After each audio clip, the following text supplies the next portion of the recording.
Do you ever wonder what you would do if you were laid off tomorrow? Frequent layoffs are a reality in today's world. Did you know that over 100,000 professionals have been laid off by large corporations in last 6 months, and 40% of the Americans have been laid off or terminated from jobs at least once in their career? The reality is that however hard you work or excel in your role, you cannot future-proof your job. In today's video, I will share with you a step-by-step template on how you can use this as an opportunity to completely reimagine your future and find true freedom in your work and in your life. Whether you have been recently laid off, or you're stuck in a job that you hate, or you're just dreaming of something more, this video will help you carve out a new path. By the end of this video, you'll have a totally new perspective of what's possible in your life. Before I get started, a quick reminder to 80% of you who haven't yet subscribed to my channel to do so now and click on the notification bell icon so that you can be notified every time I release a new video. Your subscription helps with channel growth. It lets me know that you find value in what I share and inspires me to bring these powerful videos to you. And now that we have you subscribed, let's get started. Getting laid off can feel like the end of the world. Believe me, I've been there, I know it. But what if we looked at it differently? What if instead of looking at it as a setback, we saw it as an opportunity? I was laid off early on in my career. I felt like I had been crippled even before I started walking. So everything that I share with you today in this video comes from either my own experiences or experiences of people in my network. The first step is to reframe the situation. For many of us, getting laid off can feel like a significant setback. The uncertainty, the financial concerns, the impact on the self-esteem can be very, very challenging.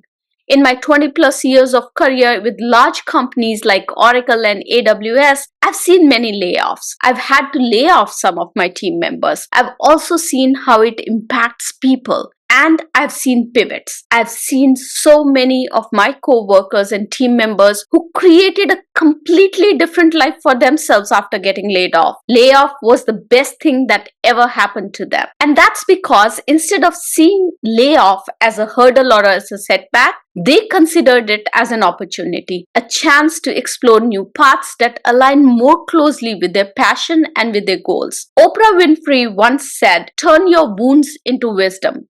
Getting laid off can be the wound that eventually leads to many more successes and something that's much better for you. It could be the push that we need to pursue opportunities that we may have otherwise overlooked. The important thing is to approach the situation with an open mind. You have to be willing to look at it as a potential turning point, perhaps even a positive change. This moment offers a unique chance to design your life that you truly want rather than simply continuing on the path you happen to be on. So that was the first step, reframing the situation. Now that we have reframed the situation, the next step is to unbox your mindset. This is about breaking free from that employee mindset and to start thinking like an entrepreneur, even if you're still employed. Many of us stay in shitty jobs and with toxic managers because we have this fake sense of security that comes with the job. The reality is that no job is safe. For many, this shift can be scary.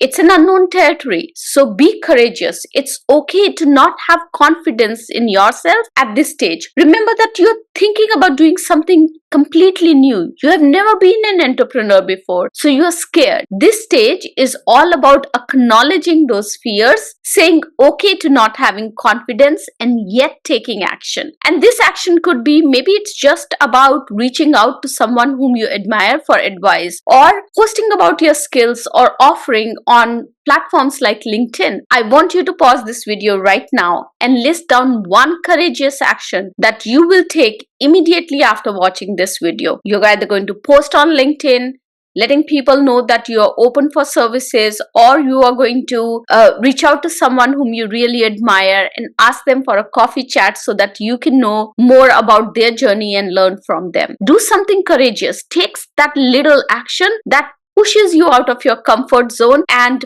puts you in that entrepreneur mindset. And now that we have reframed the situation, got the right mindset, The next step is to figure out our new path. What skills do you have that you can turn into a business? There's a great tool to help you with that. It's called the Sweet Spot Framework. So this framework, which is called the Sweet Spots Framework, has 4 quadrants. The first quadrant is all about what you're good at. It's not just about your job skills. Think about what people always come to you for advice on, or what seems to come naturally to you that others struggle with. When I asked my network what I was good at, they told me I was good at inspiring people through my experiences. Many people also told me that I was good at connecting dots between technology, leadership, and business. And this understanding of what I'm good at and what gives me pure joy helped me build my business as a keynote speaker, as an author, and also as a media contributor. The next quadrant is all about who might be your ideal customer. So if you're stuck here, think about who you were 5 years ago. What did that version of you 5 years ago needed help with? What were you seeking guidance on? Whether it was your career, whether it was your personal development, overcoming certain obstacles in life, or achieving certain milestones. Recognize that many people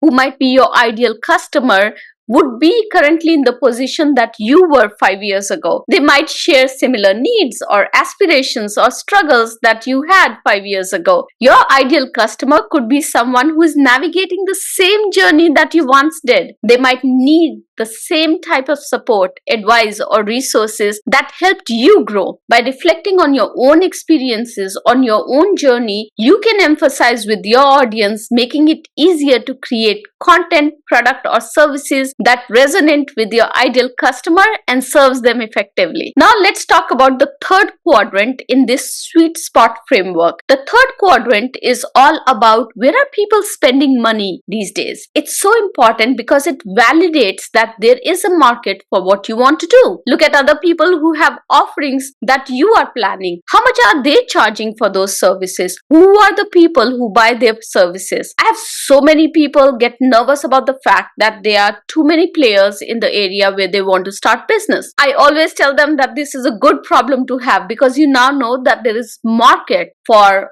the service that you're offering. People are already paying for these kind of services, and now all you have to do is to position your service in such a manner that people find value in what you're offering and they're willing to pay for your service. You just have to differentiate yourself. And now coming to the fourth quadrant. The fourth quadrant is all about what lights you up. What could you talk about for hours? What gets you excited to get out of the bed in the morning? Don't overthink this.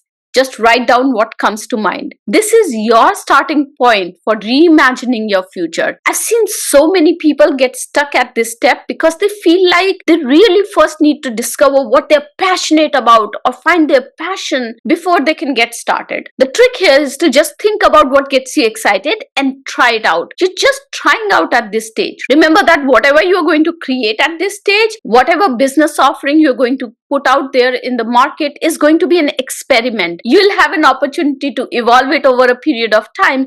So don't get stuck in trying to figure out what you're passionate about. Rather, pick up something that excites you at this point and just move forward with it. All right, so now you have some direction. We have a plan. Let's talk about taking action. It's all about taking that first small step. At this stage, it's not about making millions of dollars overnight or quitting your job tomorrow if you still have a job. This is about testing out that your idea is a viable idea and is going to generate income for you. It's also about refining your offering. I've seen so many people who start their business with one offering and then they test it out in the market, and as they bring it to their audience and customers, they realize that they need to evolve that idea. That's why starting small helps you. Let me give you an example of one of my co-workers who got laid off and decided to pivot. Now this co-worker of mine, she was great at crocheting. She enjoyed it and she created an Instagram page and started putting pictures of her crocheted flowers and started selling those crocheted flowers by the stem. I think she was charging like $10 per stem. Now soon she realized that there were many people who were actually interested in the templates that she was using and wanted to learn how to use those templates to crochet their own flowers. And this led her to creating online courses on how to crochet and also build a digital business around crochet templates. She started small with an Instagram page and just a Venmo account. No website, no marketing funnel. But she was able to scale her business within a few months, from selling those crocheted flowers for $10 a stem to selling online courses and digital products, which now helps her make over $10,000 every single month. And this coworker of mine was a QA lead. She picked something that gave her joy and made a whole business out of it. I share this story because it's such an inspiring story. It shows that the pivot is possible at any age and with any background. Now, she was into technology, she was not into crocheting, and yes, she took something that gave her joy and made a business out of it. So whether you are just starting out or have been in the workforce for decades, you can make this pivot too. At this stage, I want to address the elephant in the room: fear and self-doubt. These feelings are totally normal. We're making a big change. We've never done this before, but we cannot let that fear hold us back. I think it's so important to remember that everyone starts as a beginner. Even the most successful people whom we see today started off somewhere, and they were beginners. And they had the same fears that we had. They had the same self-doubt, and yet they decided to move forward. They decided to take action. Now, another thing to remember in this whole game is that your unique perspective is actually your superpower. You might think, oh, there's so many people who are doing the same kind of stuff that I want to do, but none of them are you. None of them have the same life experiences, skills, or personality that you have. So your uniqueness is your superpower, and you have to learn how to leverage it. So instead of comparing yourselves to others, focus on what makes you unique. What can you bring to the table that nobody else can? And that's where your true value lies. Remember that every point in our life provides us opportunities. It is up to us to say yes and move forward with those opportunities. You are just one decision away from having a completely different life. So what will that decision be? Are you going to say yes and take action, or are you going to just keep waiting that someday, somehow your dreams will come true and not take any action about it? Remember that your dream life is waiting for you, and you have the opportunity to create it. Leave me a comment letting me know what one small action or step you're going to take this week to move forward with your dream, to move forward with the life that you want to have, as opposed to what life has given you. If you liked this video and my words inspired you, please like, comment, share, and subscribe. By doing so, you help in increasing the reach of the channel, and you also help others who might benefit from my videos. Thank you so much for watching. Have a successful week. Bye-bye.